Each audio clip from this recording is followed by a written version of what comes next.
Ya, Bismillahirrahmanirrahim. Assalamualaikum warahmatullahi wabarakatuh. Terima kasih kepada semua para wartawan yang datang pada pagi ini. Hari ini seperti yang disebutkan oleh sahabat saya tadi, Saudara Rashidi, bahawa kita akan membuat kenyataan berkenaan dengan laporan separuh penggal yang dikemukakan oleh Suhakam kepada United Nations.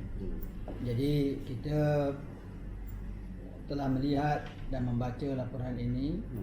Jadi kita hari ini ingin menyatakan pandangan kita terhadap laporan yang dikemukakan oleh pihak Suhakam. Pertubuhan-pertubuhan Pembela Islam merujuk kepada laporan separuh penggal Suhakam Oktober 2021 yang diterbitkan melalui laman resmi bagi Universal Periodic Review UPR, yang antara program pertubuhan-pertubuhan bangsa-bangsa bersatu.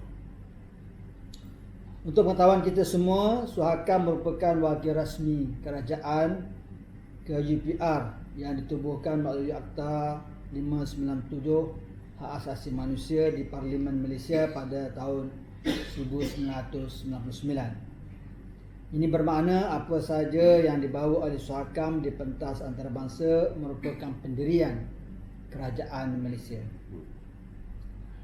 Dalam laporan ini pada para 2.3 muka surat 79, Suhakam menyatakan bahawa undang-undang syariah yang menghalang umat Islam daripada murtad adalah satu bentuk diskriminasi dan mencabul hak kebebasan beragama. Bagi kami, ini adalah suatu kenyataan yang mendurhaka kepada Yang di-Pertuan Agong dan Raja-Raja Melayu kerana terdapat unsur-unsur menggugat sistem perundangan syariah yang dijamin oleh Perlembagaan Persekutuan dan undang-undang tubuh negeri-negeri. Saya ingin menyatakan di sini quotation daripada laporan itu di dalam bahasa Inggeris. In absence of any lawful exception and rational classification, Suhakam finds that the state apostasy laws in Malaysia are discriminatory and more likely to interfere with freedom of religion of Muslims. Ini bermakna mereka mendakwa tiada negeri boleh halang langsung mana-mana Muslim sekiranya mereka ingin keluar daripada agama Islam. Ini dia punya implikasi kalau kita lihat di sebalik kenyataan yang dikemukakan oleh Suhakam ini. Rentetan kenyataan ini atas semangat amar ma'ruf nahi munkar, terutamanya sesama Muslim, kami ingin mempersoalkan fungsi pesuruhjaya Muslim dalam Suhakam yang telah dilantik oleh Yang di-Pertuan Agong melalui nasihat kerajaan yang sepatutnya bertindak sebagai safeguard kepada Islam. Mereka-mereka ini kalau boleh saya sebut yang tersenarai di dalam Kaunsil Suhakam, iaitu pengurusi sendiri Tan Sri Osman bin Hashim selaku pengurusi. Yang kedua, Ustazah Profesor Madya Dr. Nik Salida Suhaila binti Nik Saleh, naib pengurusi Suhakam. Yang ketiga, Datuk Profesor Nur Aziah binti Muhammad Awal, Suruhjaya juga. Dan yang keempat, Datuk Seri Muhammad Syamuddin dan Muhammad Yunus. Jadi sepatutnya lah bagi pandangan kami, mereka ini sepatutnya menjadi the bastion of Islam, mempertahankan agama Islam dan mana-mana yang mencemar Islam seharusnya dibantah. Tetapi kita lihat seolah-olah mereka tidak memainkan peranan tersebut. Ini bagi kami agak mengecewakan. Selain itu, ini buat kali pertama Suhakam dalam perkara 3.3 muka surat 13 secara resminya menggunakan istilah yang merujuk kepada gender ketiga, iaitu non-binary, yang bakal membuka pintu-pintu kemungkaran yang lebih besar selain istilah LGBTQ secara berulang-ulang kali dalam laporan ini bagi membela hak golongan tersebut. Ini dikuatkan lagi dalam para 4.5 dalam laporan tersebut yang jelas memperjuangkan atau mempertahankan hak golongan LGBT ini. Saya quote apa yang mereka tulis. Suhakam reiterates that all human beings, regardless of their sexual orientation, gender identity and expression, shall enjoy a full range of human rights. Untuk pengetahuan saudara-saudara sekalian, beberapa bulan yang lalu Suhakam mengumumkan akan menjalankan kajian tentang pengabsahan, pengiktirafan gender ketiga secara legislatif. Namun kita tidak mendengar apa-apa arahan dari kerajaan untuk menghentikan kajian ini.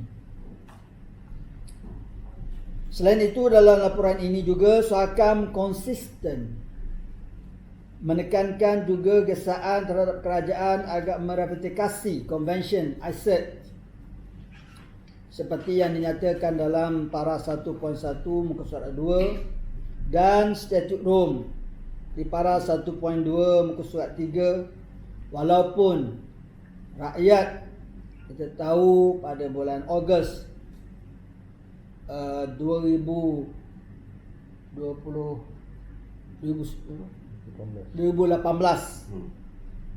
seluruh rakyat telah berkumpul ratusan ribu, malah mungkin jutaan membantah ICED. Tetapi sekali lagi Suhakam seolah memainkan peranan pihak tertentu untuk menggesa dan mendesak kerajaan meratifikasikan Convention ICED ini. Saya quote apa yang ditulis oleh Suhakam dalam laporannya. In November 2018, the government backtracked on its commitment to accede to the International Convention on the Elimination of Racial Discrimination, ICED.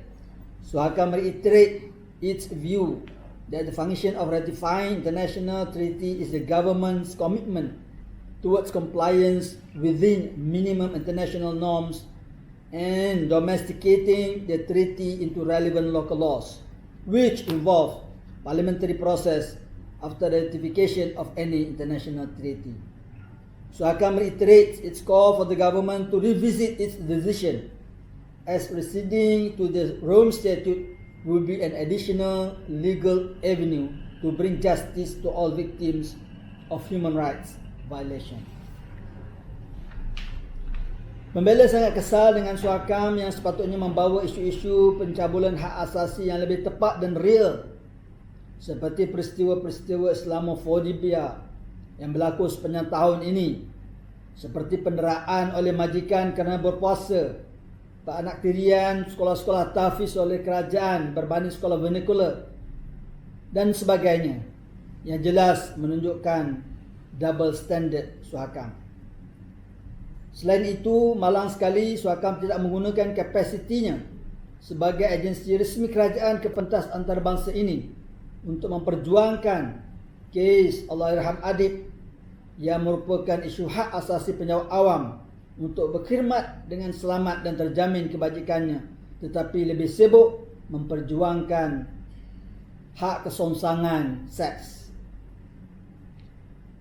Kalau dahulu kita ada Komanggo yang merupakan gabungan NGO-NGO liberal yang menghantar laporan menyeleweng sebegini ke UPR, tetapi kini nampaknya Suhakam seolah-olah telah mengambil peranan tersebut.